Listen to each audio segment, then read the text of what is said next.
sebelum UAS nanti. Virus bisa perlihatkan ke saya? Tolong. Ya Bu. Topik apa saja, bagian-bagian apa saja yang telah dibahas oleh bersama dengan Ibu Faika? Oh ya Bu.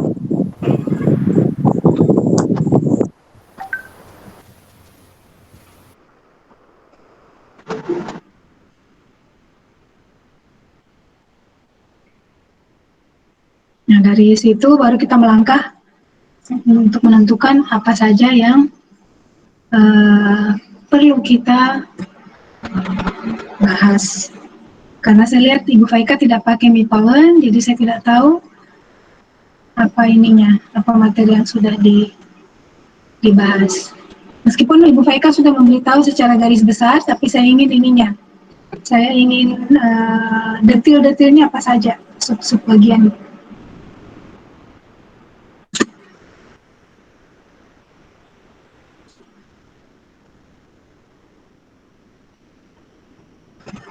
Bentar dulu ya. Dulu.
Itu instrumennya ya, virusnya.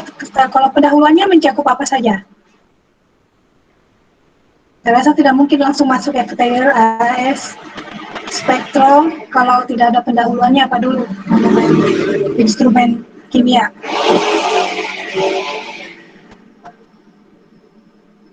Ya, bisa saya lihat materinya lebih detail?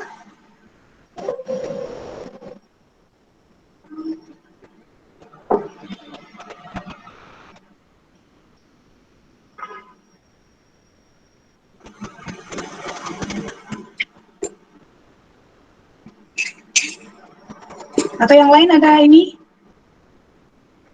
Ada yang tahu?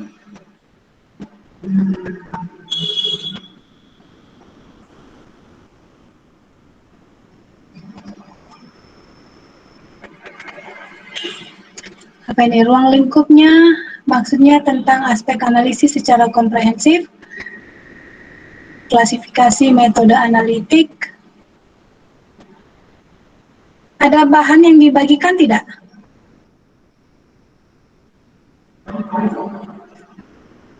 Klasifikasi. Waduh. Transmitan absorbansi. Maaf, belum diambil bahannya. Oke.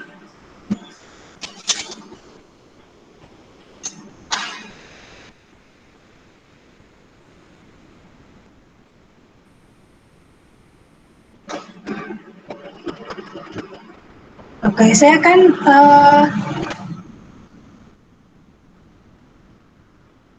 berikan dulu satu persatu ya, dan kalian tolong beritahu saya sudah dibahas apa belum.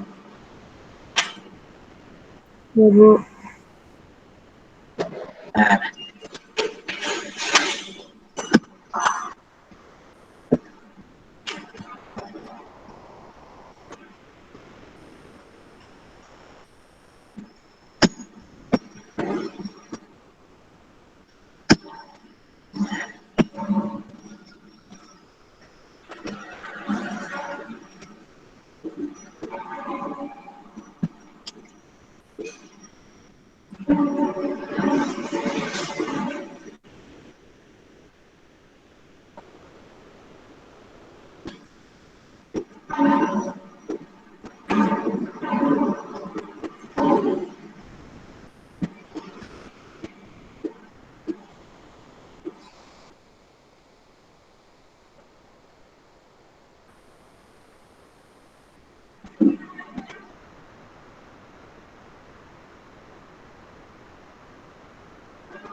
Ini sudah layar saya? Sudah, Bu. Sudah Ibu. Belum? Sudah. Atau sudah pernah dapat, atau mungkin saya sudah pernah berikan di mata kuliah sebelumnya?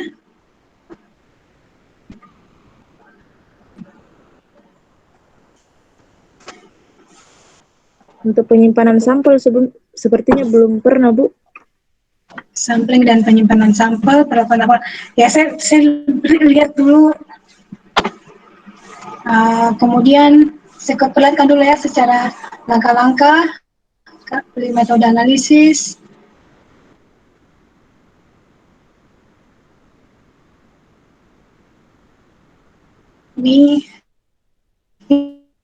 Ini kayaknya sudah pernah waktu analitik 2 ya, atau analitik 1, saya masih sampel.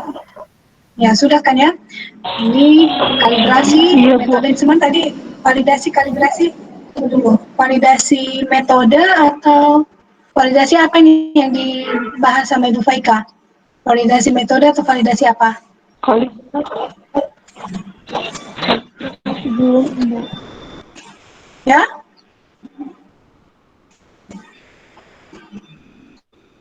Yang seperti akurasi, presisi, Bu, dan lain-lain. Oke, ya.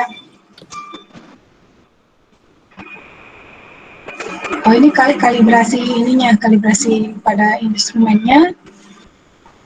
Kemudian gimana memilih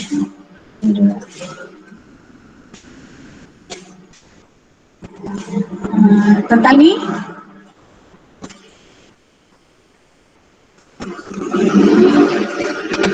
Ini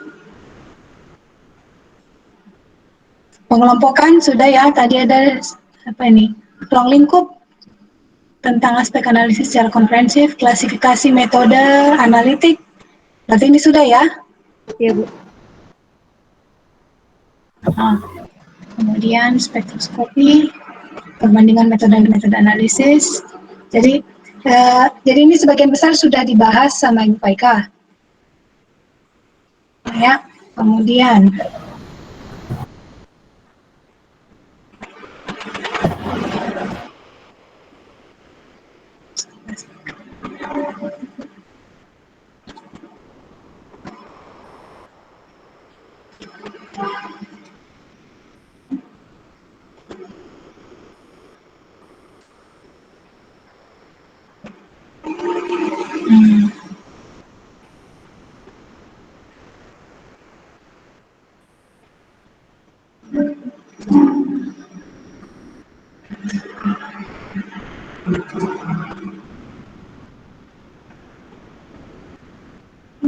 nah yang ini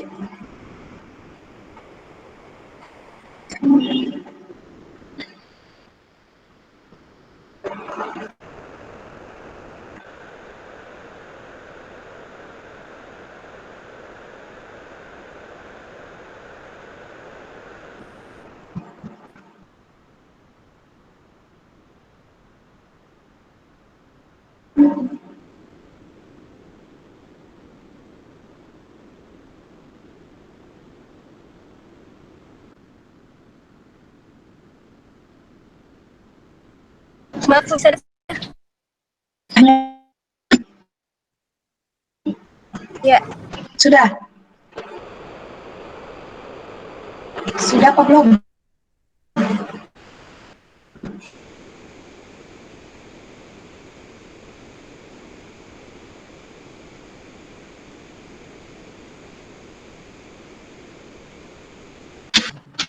Ini jenis spektra.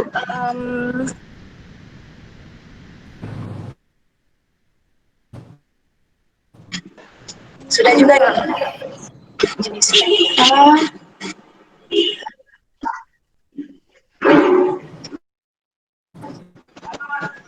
Sebelum masuk ke alat kan, ke alat ini adalah materi sebelum masuk ke alatnya. Jadi ini Iya, Bu. Hanya jenis spektra mungkin terlewati, Bu.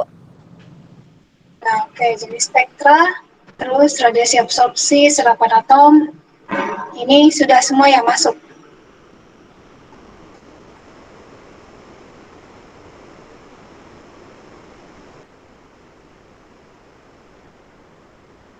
Ini lebar spektrum serapan molekul. Nanti kan bedanya di AAS yang atom, molekul yang itu yang di UV vis dan infrared.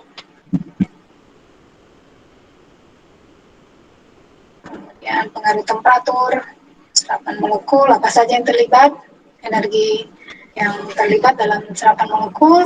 Serapan molekul tadi yang rumus energi belum, Bu? Belum juga ya.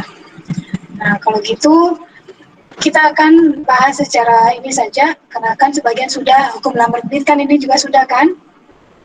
Sudah, Bu. Iya, sudah. Ya, Iya, Bu, sudah. deviasinya,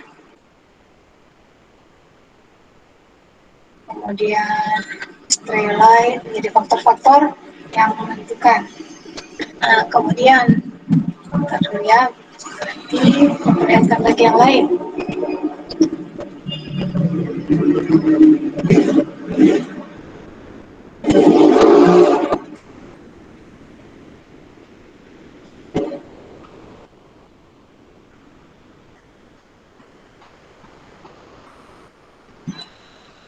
Kalau yang ini, jadi ini adalah komponen-komponen dasar suatu instrumen kimia.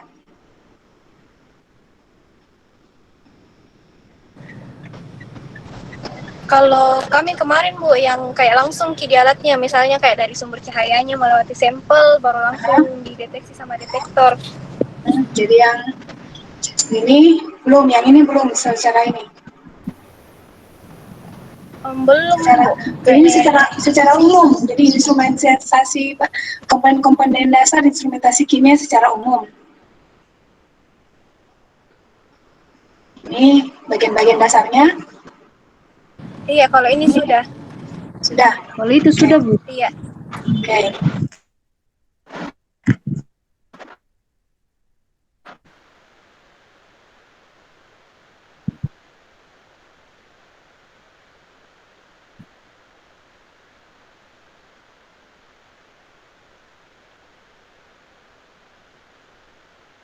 Ini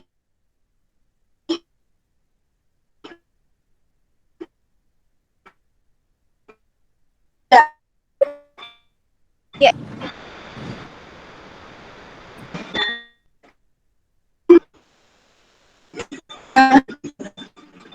Oh, dirujuk kemana? Ya, ada.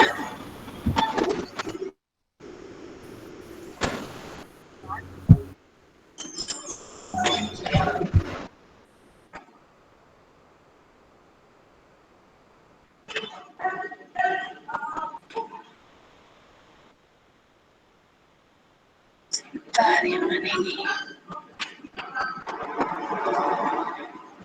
Mudah-mudahan ini cukup masuk untuk ke bisa tidak.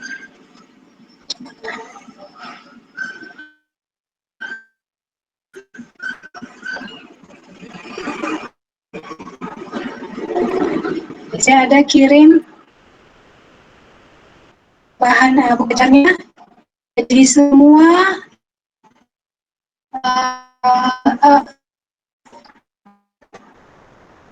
mudah-mudahan bisa terkirim ini. Semua hampir semua slide yang itu dibuat berdasarkan buku ini. Kalau ada email kali, karena ini lama sekali nih kalau lewat WA. Siapa yang bisa kirimkan emailnya?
Iya, memang putus-putus suaranya karena ini.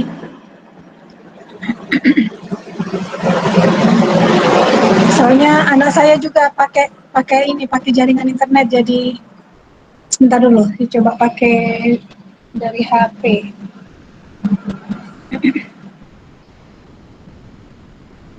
Sebentar ya, saya keluar dulu, lalu mau lihat apa kalau lewat HP lebih bagus.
Bu, maaf, nggak ada suara, tak.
Tes.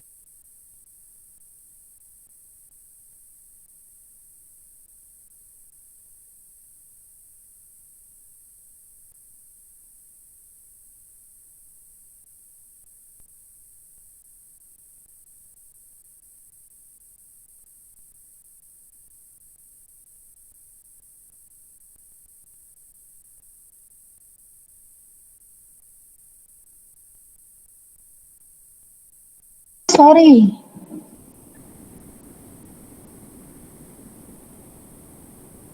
Iya, mic saya tadi tidak nyala. Iya, Iya, Bu. Bu. Tidak kedengaran. Juga kalau- Iya, Bu.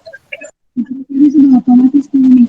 Jadi saya ulang ya, karena minggu pertama itu minggu ini itu kita akan bahas saja apa yang bahan-bahan pendahuluan yang belum dibahas di UVK. Dan setelah itu kita masuk ke metode electroanalytical chemistry introduction dengan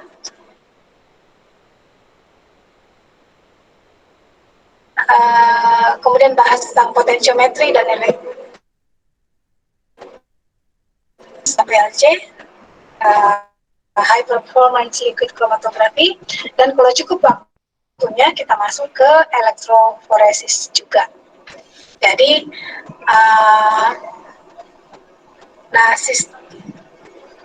jadi semuanya bahannya itu saya mengacu ke sini, mengacu ke buku Scoop ini yang saya share. Saya share itu di situ saya ambil. Nah, saya juga akan minta kalian untuk membuat presentasi untuk metode-metode tersebut berdasarkan hanya dari buku ini. Jangan ambil buku-buku lain. Hanya dari buku lain untuk membantu kalian memahami. Mungkin kalau memahami bahasa Inggrisnya sulit, silakan baca buku lain. Tapi perbagian-perbagiannya itu mengacu ke buku ini.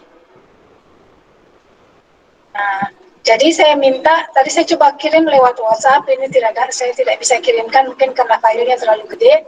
Maka nanti Virus bisa tolong kirimkan emailnya, atau ya siapa yang punya alamat email, saya kirimkan lewat email buku ini kalau belum punya. Tapi sebenarnya sudah ada, saya juga mendapatkannya dari internet, jadi saya rasa yakin kalian juga bisa dapat dari internet. Mungkin bisa dapat karena ini sudah dari 10 tahun lalu ini. Jadi kalian mungkin bisa dapat versi terbarunya.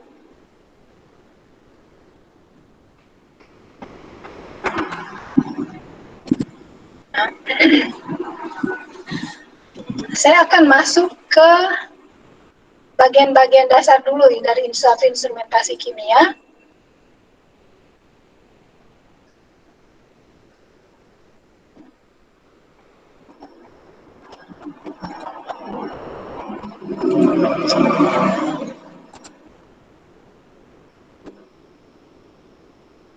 Yang ini. Jadi pada intinya semua informasi, semua alat instrumen itu terbagi dalam tiga sistem informasi dasar, yaitu bahwa kita memberikan suatu stimulus, yaitu suatu sumber energi ke sampel, misalnya ke suatu sampel, kemudian sampel memberikan responnya berupa jadi respon yang diberikan oleh sampel tersebut setelah distimulus dengan sumber energi. Nah, bagaimana transformasi informasi dalam suatu instrumentasi kimia? Jadi proses pengukuran itu dibantu oleh berbagai alat yang mengubah informasi dari satu bentuk ke bentuk lainnya. Jadi ya mulai dari sumber energi, kemudian diubah menjadi suatu stimulus, entah dalam bentuk cahaya. Jadi energi ini apakah dalam bentuk cahaya atau dalam bentuk panas misalnya, itu kita berikan ke sampel kita, kemudian sampel akan memberi responnya itu dicatat oleh detektor, dalam bentuk informasi yang bisa dalam bentuk sinyal listrik. Jadi informasi kimia atau fisika itu umumnya direspon dari sampel itu diubah menjadi hal yang utama yang ingin kita ketahui, yang ingin kita bahas. Nah, sinyal listrik ini kemudian diubah menjadi ke bentuk yang bisa kita baca dengan yang bisa kita pahami. Nah, sementara informasi kimia atau fisika kalian bisa baca di bawah sini adalah bahwa sinyal itu berasal dari interaksi langsung atau tidak langsung antara analit dengan suatu bentuk energi seperti jadi bisa berupa radiasi elektromagnetik, bisa berupa tenaga listrik. Nah, ini yang kita nanti pakai di elektroanalitik, atau berupa panas. Berupa panas itu pada IR itu juga berupa panas dahulu. Kemudian ada detektor atau alat yang mengubah informasi kimia atau fisika suatu analit ke bentuk sinyal listrik. Jadi ini ininya dari input instrumen, dari ada inputnya suatu sampel, instrumen itu di mana informasi diolah, kemudian ada output atau data. Jadi instrumennya sendiri itu terdiri dari 4 bagian utama, yaitu pembangkit sinyal dalam bentuk energi, terus pengubah dalam bentuk energi seperti ini, radiasi elektromagnetik, tenaga listrik atau panas.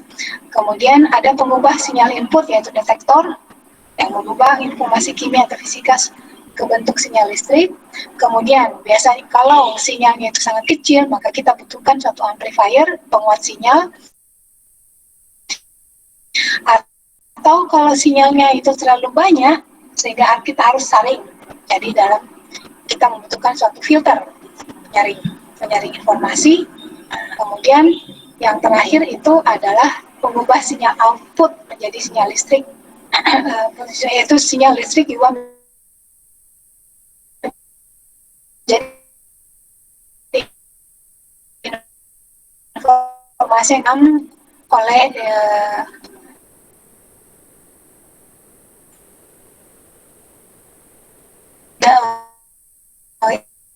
yang kita bisa baca.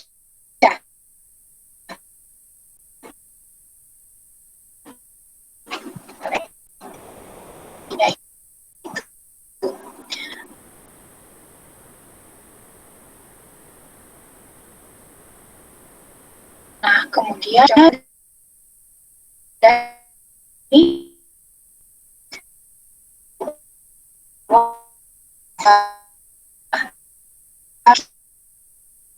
dalam komputer kita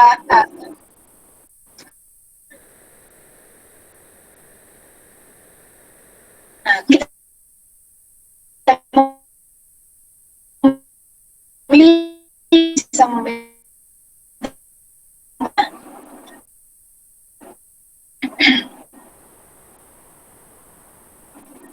tergantung pada apa yang itu hal yang keluar proses dideteksi oleh detektor secara diserap oleh analit, itu kemudian dianalis, diubah menjadi sini, kemudian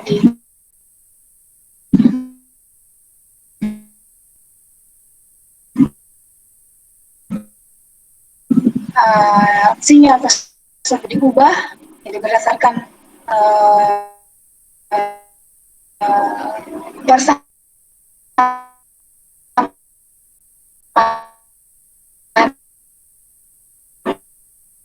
hukum Ohm, jadi voltase itu berubah menjadi bentuk buat. Jadi kan sudah pelajari UV phase, IR, AS, ada beberapa macam-macam ya. Nah, sekarang coba, jadi kan kalian kan sudah tahu apa masing-masing komponen-komponennya. Nah, coba klasifikasikan yang mana sebagai yang mana sebagai yang mana amplifier atau filter yang mana pengubah sinyal output. Jadi coba diklasifikasikan. Yang pertama kalian bahas AS ya. Coba AS dulu. Coba klasifikasikan 1, 2, 3, 4.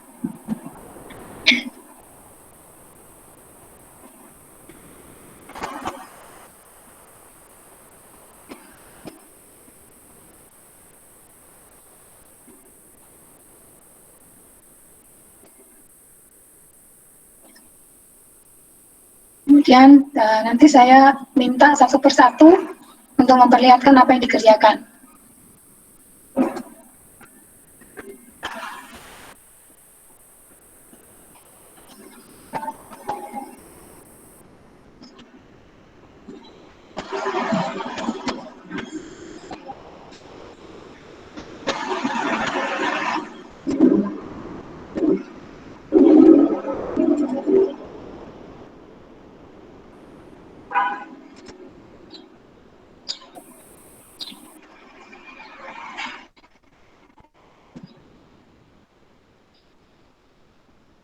Stefani tidak ada ya, Stefani?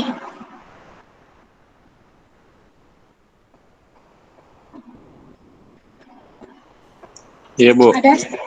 Tidak ada? Tidak ada Stefani, oke. Ini sudah izin di kita, Bu. Izin? Yang kemarin, Bu. Oh, yang itu, yang ikut Iya, Bu. apa namanya, oke.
Sudah ada yang buat?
Klasifikasi Bagikan ke teman-temannya.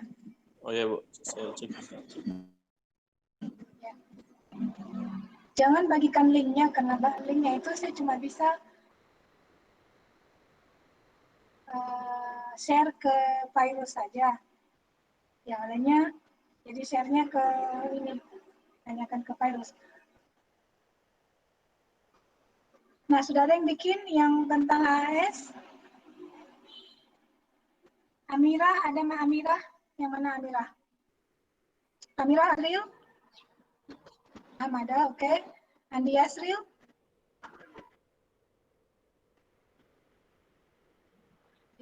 Amira? Amira tidak ada. Husnul Mufidah? Ibu Amira hadir, Bu.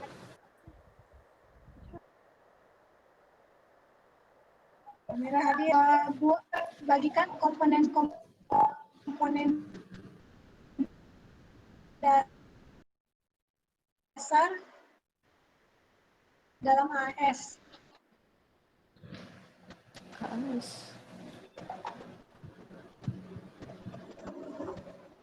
Ini ada 3 orang yang berawalan A, Amira, Andi Arham, Andi Yasril.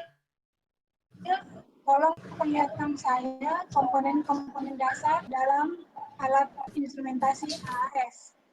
Jadi yang pembangkit sinyal mulai dari pembangkit sinyalnya apa, pengubah sinyal inputnya apa, informasi kimia apa atau fisika apa yang diperoleh. Bagaimana Amira, Andi Arham, Andi Yasril? Bagaimana, bisa apa tidak? Kalau tidak bisa, saya pindah ke Rika Risma Herman dan Risma Wati Risma. Sudah mid-test kah? Belum, Bu. Belum mid-test. Okay. Anggap ini pemanasan untuk mid-testnya. Kapan mid-testnya?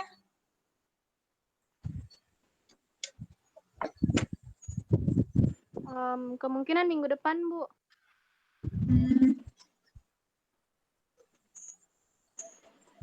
Oke, ini anggap pemanasan. Siapa tahu ada soalnya sama? Rika Wahyuni mana? Saya, Bu. Ya, Rika, apa pendapatnya? Kalau pendapat saya, kalau lampu halo katoda itu, ya, dia sebagai pembangkit sinyal. Ya. Terus, kemudian untuk mengubah sinyalnya atau untuk memisahkan kromator. Terus setelah itu nanti dilewatkan ke fotodetektor untuk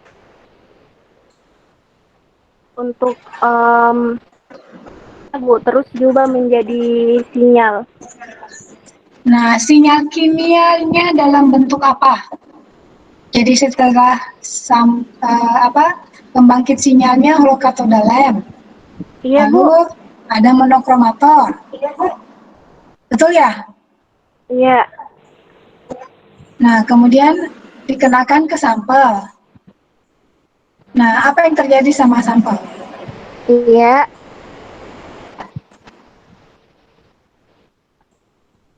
Apa yang terjadi dengan sampelnya? Informasi kimia apa? Kalau saya ingat tuh, Bu, itu dia ada sampelnya di situ, nanti akan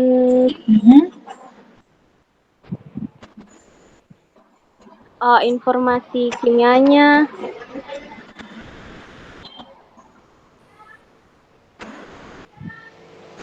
Bukan berupa ini, Bu. Apalagi namanya? Berupa radiasi. Ya, radiasi dari apa yang terjadi sama sampelnya pada saat dilewatkan sinar.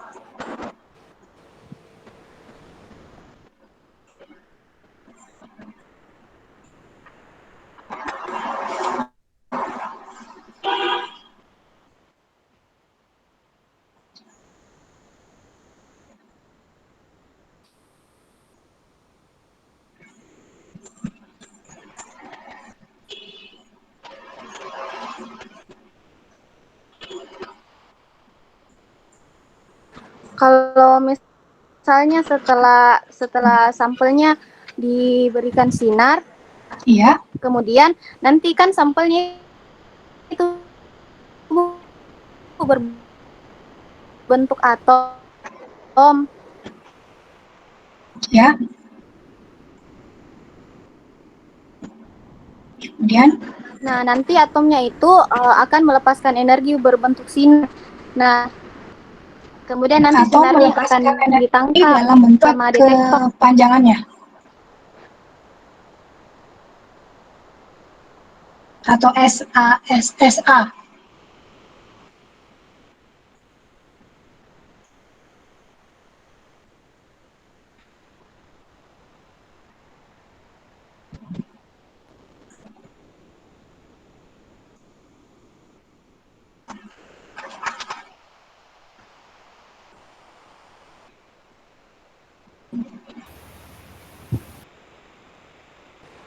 Atomic absorption spectrophotometer.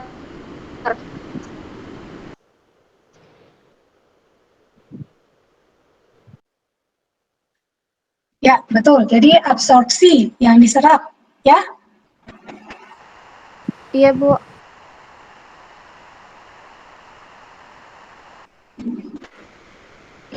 Jadi bukan yang dipancarkan oleh atom, tapi yang diserap.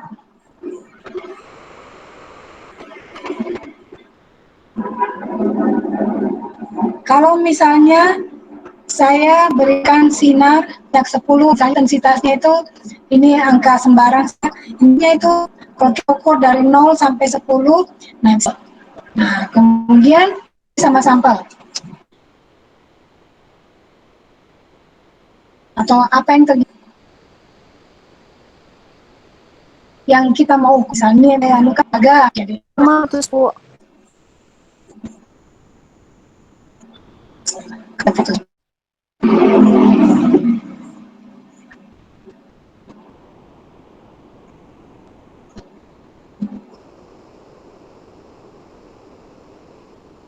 atom tembaga, saya kalau bisa tulis di chat ya.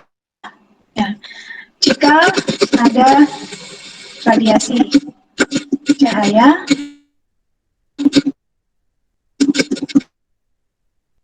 ya,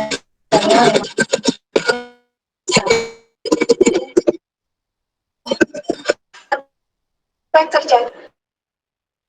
Apa yang terjadi pada sinar tersebut? Apa yang terjadi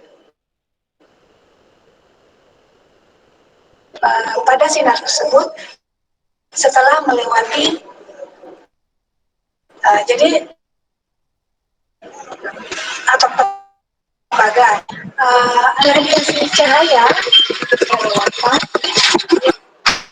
pada panjang Aku masih saya pilih pada panjang gelombang yang dapat menghasilkan dan respon oleh tembaga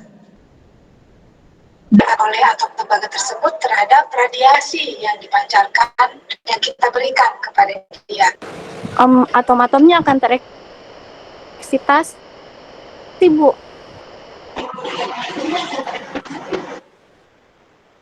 Kalau apa yang terjadi dari skala 1, 0 sampai 10, saya beri cahaya, dia menyerap. saya beri cahaya dengan intensitas 10. Iya, Bu. Nah, setelah melewati atom tembaga, nah kemudian kira-kira ini intensitasnya bertambah atau berkurang? Spektrum, Bu. Kan detektor fungsinya apalagi detektor mengubah energi. Mengubah energi. Nah, berarti yang dideteksi energi listrik dulu. Energi dalam energi dulu, baru dia ubah menjadi sinyal listrik. Jadi energi dalam bentuk lain dulu sebelum juga menjadi energi listrik.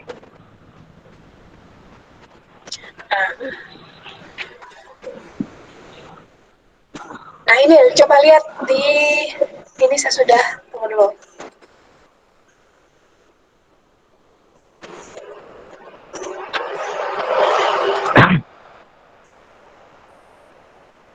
Mengubah energi dari radiasi tersebut menjadi sinyal listrik, ya betul. Nah, apa ya? Saya perlihatkan lagi.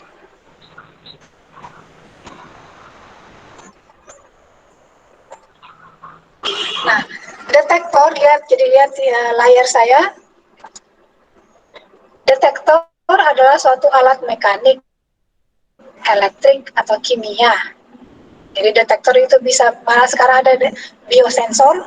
Biosensor itu juga adalah suatu detektor yang bisa menggunakan uh, alat apakah menggunakan mikroba atau menggunakan senyawa-senyawa biologis yang dapat mengidentifikasi, merekam. Jadi ini sebenarnya juga kimia bisa, tetapi pada instrumen ya sekarang juga ada biologi yang dapat mengidentifikasi, merekam, atau mengindikasikan adanya perubahan satu variabel pada lingkungannya, seperti tekanan, temperatur, muatan listrik, radiasi elektromagnetik, radiasi inti, partikulat, atau molekul. Nah, jadi tadi Nurani saya bilang mendeteksi radiasi. Apa yang dia deteksi dari radiasi tersebut?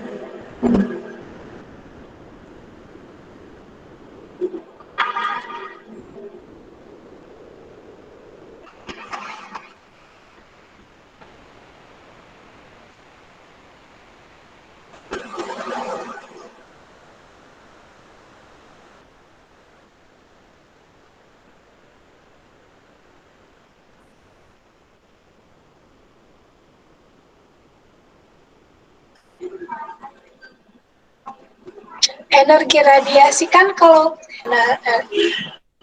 radiasi cahaya kemudian masuk ke kromator sehingga kita bisa pilih pada energi pada panjang gelombang mana radiasi yang kita ingin lewatkan ke sampel. Nah, setelah dari sampel itu kan terjadi ada beberapa hal yang bisa terjadi, ada yang diserap, ada yang dipantulkan, apa yang ada macam-macam kan yang bisa terjadi terhadap cahaya. Nah, yang dideteksi oleh detektor itu yang mana? Yang melewati sampel, Bu. Yang dilewatkan, Ibu. Atau yang dilewati dari mana? Dari mana Yang detektor dilewati tahu oleh sampel, bahwa Bu. dilewati cahaya yang dilewati oleh sampel atau cahaya yang melewati sampel? Cahaya yang melewati sampel, Ibu. Ya? Cahaya yang melewati sampel. Ya, cahaya yang melewati sampel. Nah, sebagian Iya, Bu. terserap sehingga terjadi karena dia dia menyerap energi, jadi energinya bertambah, maka dia tereksitasi, ya, atom tembaganya tereksitasi. Nah, sekarang kemudian untuk radiasinya sendiri karena ada yang diserap oleh atom tembaga, maka intensitasnya itu kan bertambah atau berkurang. Berkurang. Yang lewat setelah melewati sampel berkurang. Jadi yang diisi tapi adalah radiasi yang Berkurang, Bu. berkurang. Jadi ini. Jadi seperti yang saya ini yang mengindikasinya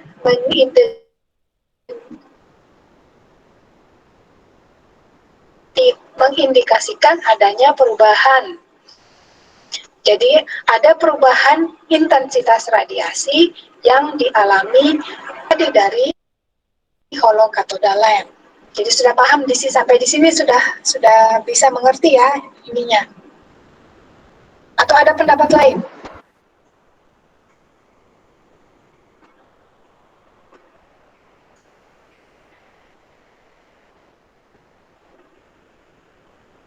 Nah, kembali lagi kalau tidak ada pendapat lain, nah kembali lagi setelah dari detektor. Nah, pada AS apalagi alat selanjutnya? Nah, sebentar dulu, tunggu dulu mana tadi ini filenya.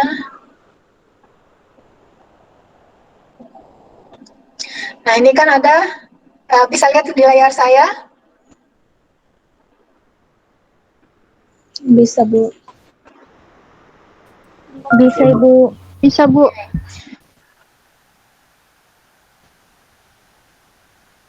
Oke, terima kasih. Nah, ini kan pada AS adalah hollow cathode lamp. Lalu di sini monokromator ya. Pada AS itu Iya, Bu. monokromator namanya atau apa? Lensa. Ya, monokromator. Iya Bu, ada monokromator detektor. Ada monokromator. Ada macam-macam enggak monokromator itu? Dan bisa dipakai sebagai monokromator itu ada bermacam-macam ya.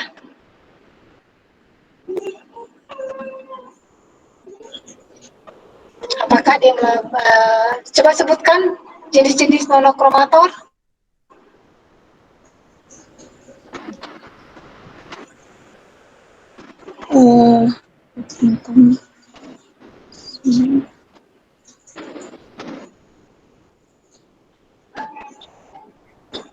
Ada yang monokromator prisma. Ya, betul. Terus apalagi satu?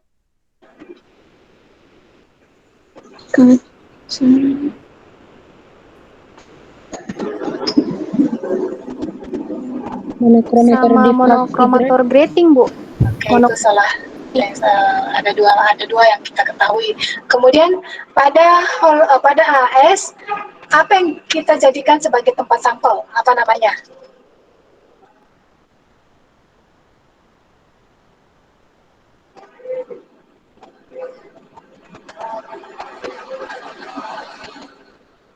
Di mana sampel itu ditempatkan?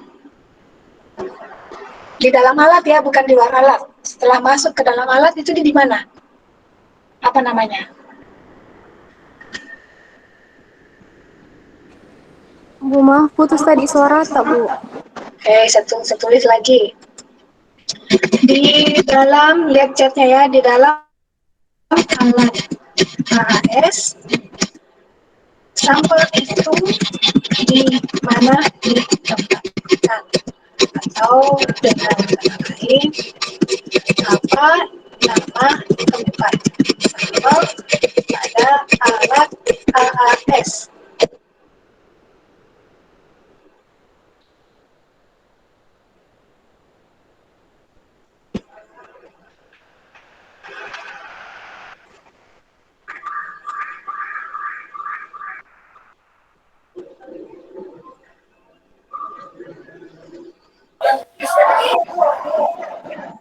Nebulizer, Bu.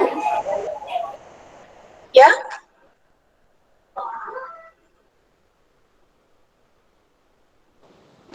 Chamber, Bu. Bukan nebulizer, Bu. ada tadi bilang nebulizer, terus apa lagi tadi? Ada satu lagi. Chamber. Hah? Apa cembak? Mixing chamber. Mixing Mixing chamber. chamber. Apa lagi?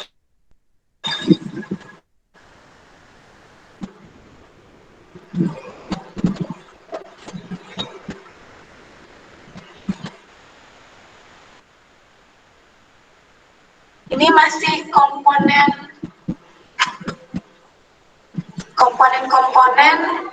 bagian dari komponen alat tersebut dari tempat sampel sebelum masuk. Jadi di nebulizer dulu atau mixing chamber dulu, saya juga tidak. Terus setelah itu kemana? Setelah di nebulizer dia masuk kemana?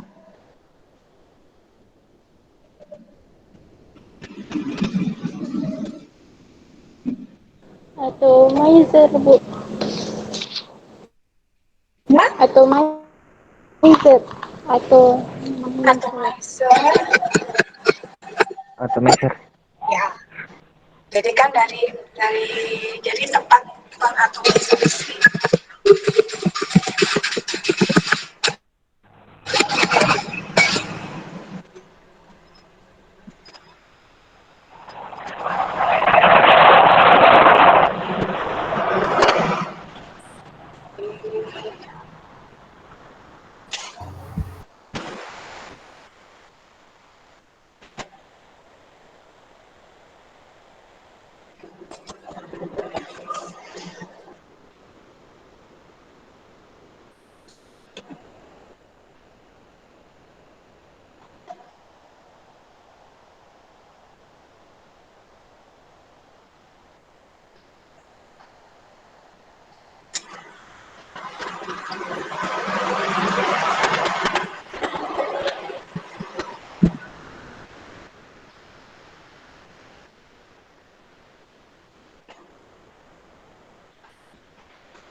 Saya mau perlihatkan, tunggu saya lagi cari.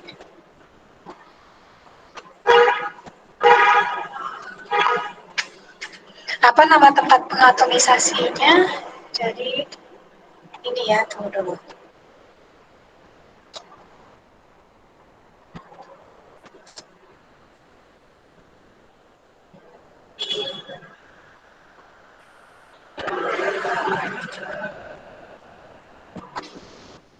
Kalau kita lihat, ini kurang lebih seperti ini alat AS.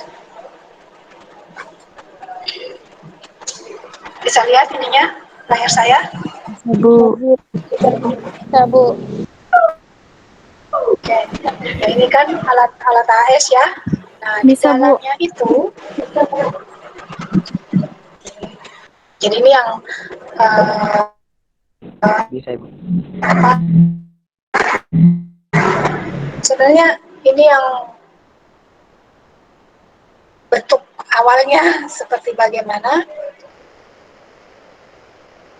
Nah, ini setelah dibungkus sebenarnya sama saja, komponen dalamnya itu sama saja. Cuma ini kemudian dipercantik covernya, macam monitor. Tapi ini kan sama di sini. Nah, kalau kita lihat di ininya, di diagram di dalamnya itu ya seperti kurang lebih seperti ini. Mungkin ini lengkap. Jadi ada holokator dalam. Nah, ini jadi tempat nyala itu adalah di tempatnya sampel.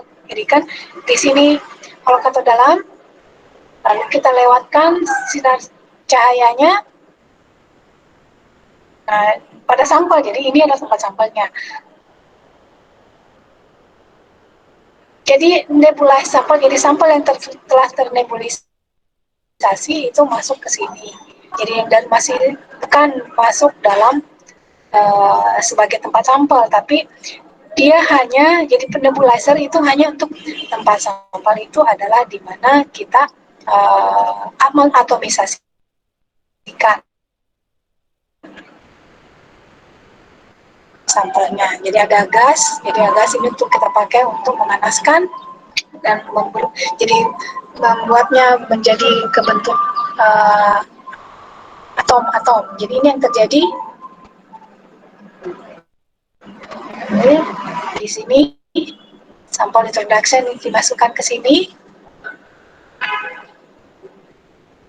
lalu diubah menjadi bentuk aerosol, yaitu oleh nebulizer, kemudian mengalami dipanaskan.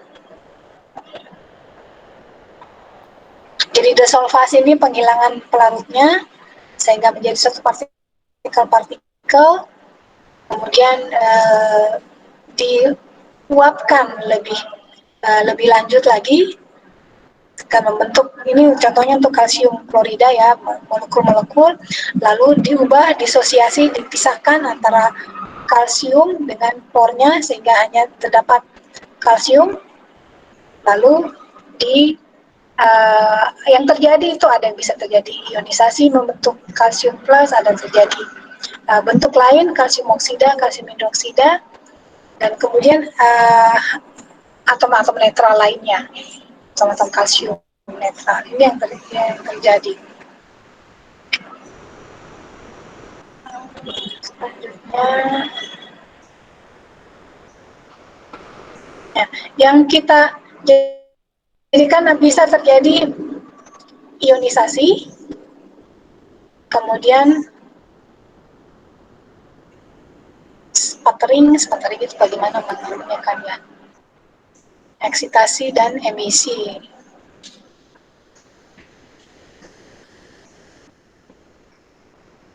Tunggu dulu, kita tidak masuk ke sini dulu, masih ke dalam basic komponen. Jadi dia adalah tempat nyala, kemudian radiasi yang masuk itu dipilih lagi oleh difraksi, alat monokromator atau difraksi grating itu sebelum bisa dideteksi oleh detektor.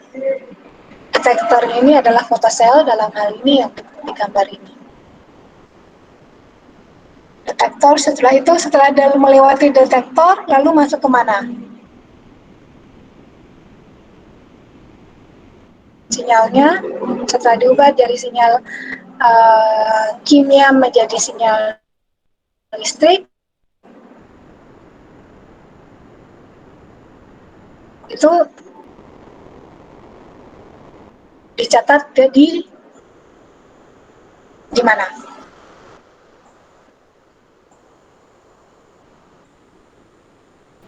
Recorder, Bu. Itu AS. Kalau UV-Vis bagaimana? Aulia Husnu dengan Devika Nur, mana orangnya? Ya, Bu. Ya, silakan.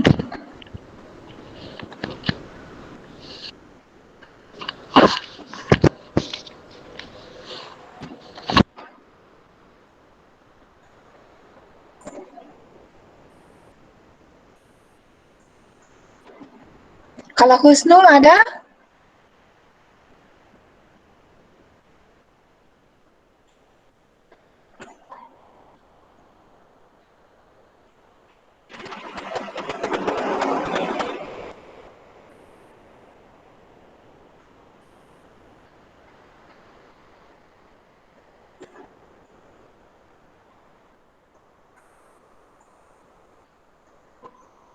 Devika? Iya, Bu. Bagaimana? Sumber, jadi stimulusnya, alat untuk penstimulusnya pada AS itu apa?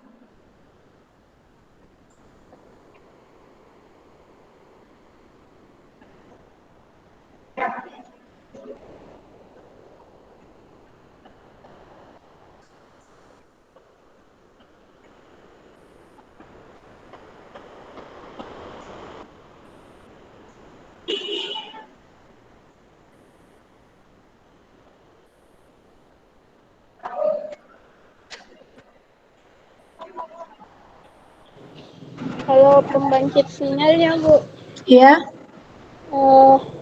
sumber cahayanya lampu, Bu. lampu ya. Biasanya pakai lampu apa? Jenis apa? Wolfram atau tungsten, Bu. Wolfram atau Atau tungsten. deuterium. Ya, betul. Kemudian setelah itu apa yang Masuk terjadi ke dari cahaya yang monokromator. Monokromator, Bu. ya, lalu Setelah itu, Bu, detektor, terus recorder, Bu. tempat sampelnya berupa apa? Kuvet, Bu, kuvet. Kuvet. Nah, bahan kuvetnya biasanya apa? Eh, Kaca, Bu. Silika. Kaca, silika, terus Eh, apalagi?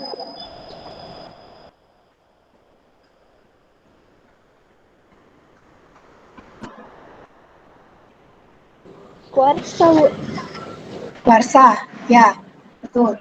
Lalu ke detektor, lalu ke ada tidak perbedaan antara detektor AAS dengan detektor pada UV-Vis?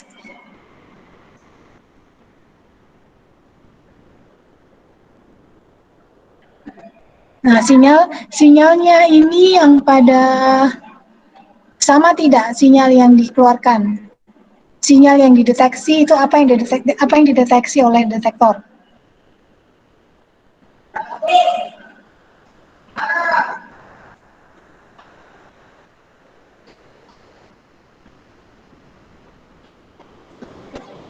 Apakah sama sistemnya dengan yang di AAS?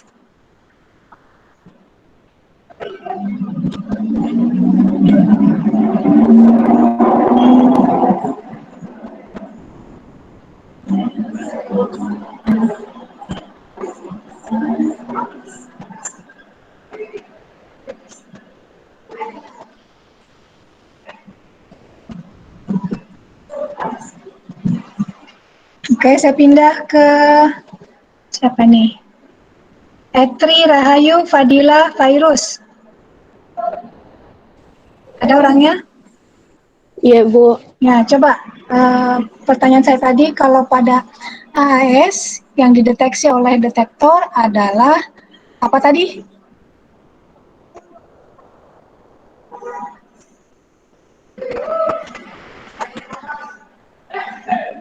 Radiasi Ya, ini sinyal elektrik, Bu.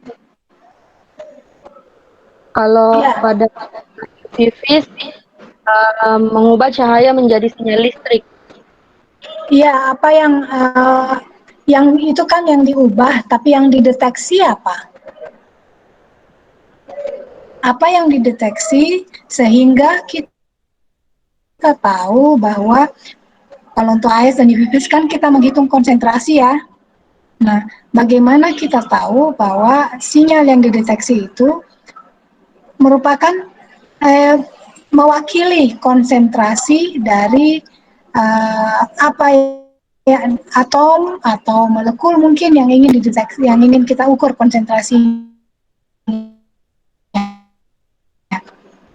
Dari mana, apa penandanya? Mengerti tidak pertanyaan saya? Mengukur intensitas cahaya melewati sampel, kemudian membandingkan Hmm, cahaya sebelum melewati sampel.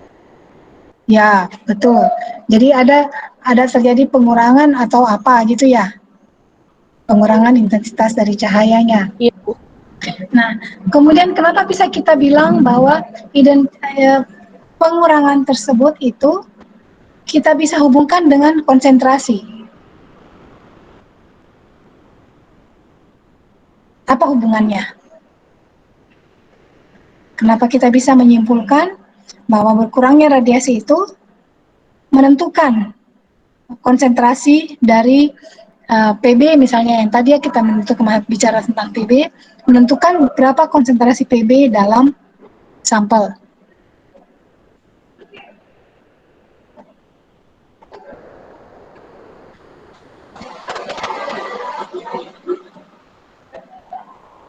Ada yang bisa jawab? Mengukur transmitan larutan sampel, Bu. Ah, Yang memungkinkan untuk menentukan konsentrasinya.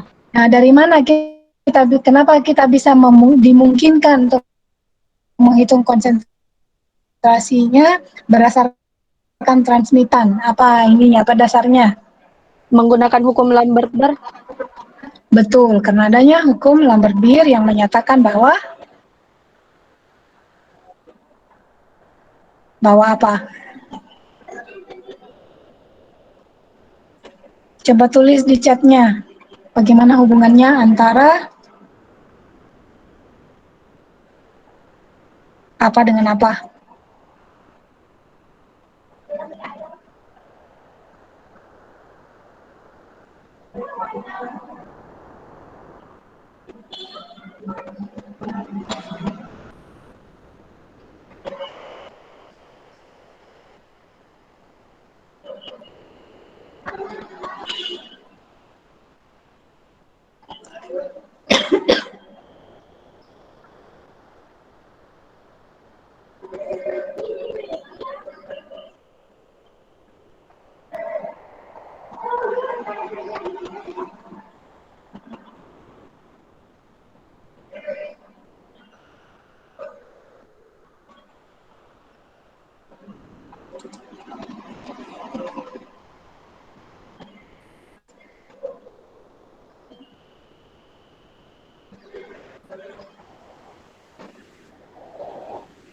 Hukum Lambert-Beer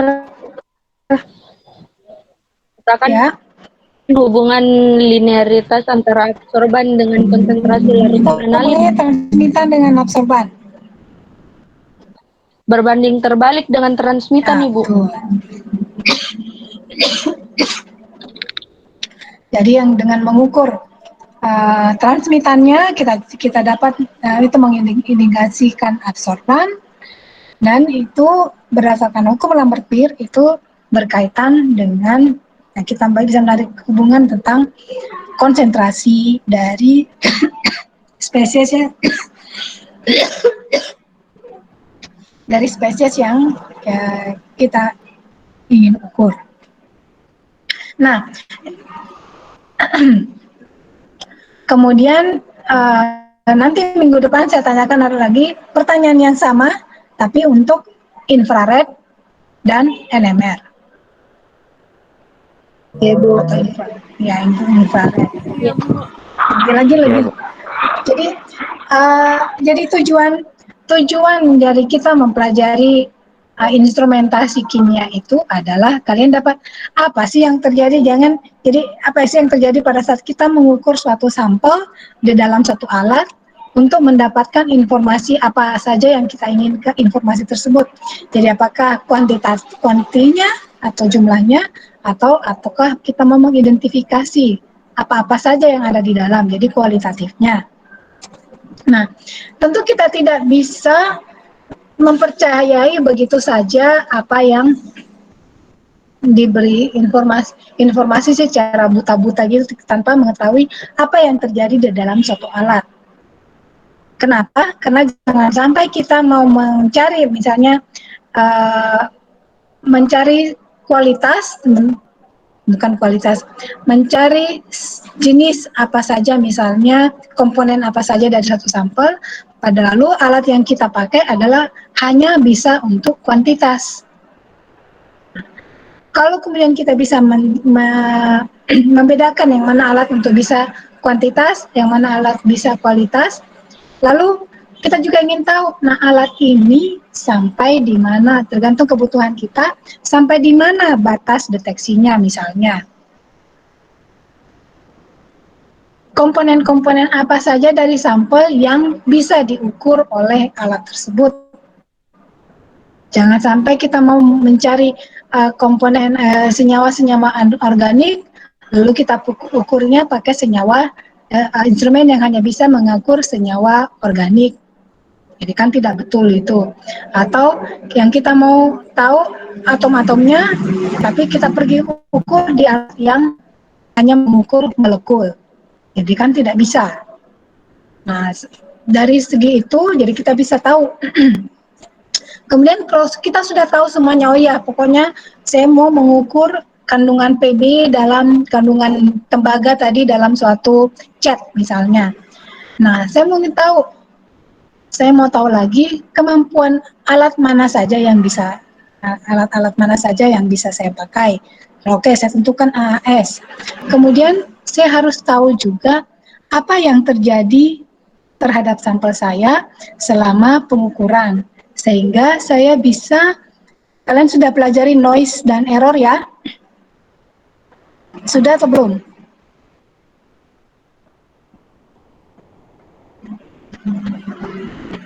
Halo? Baru disinggung sedikit. Nah, kalau sudah tahu tentang noise atau error, jadi kita akan bisa mengetahui seberapa besar kepercayaan kita terhadap hasil yang keluar dari alat tersebut, data yang keluar dari alat tersebut. Dari situ juga kita bisa mengetahui keterbatasan alat. Dari berapa besar kesalahannya yang bisa terjadi, dan kalau kita tahu berapa keterbatasan alat, nah kita juga bisa mengetahui, bisa menghindari kesalahan-kesalahan tambahan yang akan mempengaruhi pengukuran. Jadi kita bisa tahu sumbernya dari mana dan bagaimana memperkecil sumber kesalahan tersebut. Jadi itu tujuan kita mempelajari, mengapa kita penting mempelajari mengenai instrumentasi kimia. Oke, jadi tugasnya hari ini tidak perlu dikumpul, tapi saya akan tanyakan di depan itu adalah sama yang tadi, komponen dasar pada alat dan coba lihat di chatnya.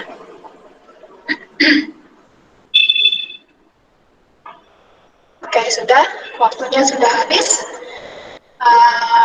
Saya harap ada informasi yang bisa kalian pahami ya dari kuliah hari ini. Semoga lebih paham. Kita lanjut, tadi kan ada yang tidak sempat terbahas itu, ada beberapa materi di pendahuluan. yang belum di cover nanti kita bahas itu minggu depan. Oke, terima kasih atas perhatiannya. Assalamualaikum warahmatullahi wabarakatuh dan selamat siang. Waalaikumsalam warahmatullahi wabarakatuh. Waalaikumsalam warahmatullahi wabarakatuh. Oke, saya pamit ya. Bu.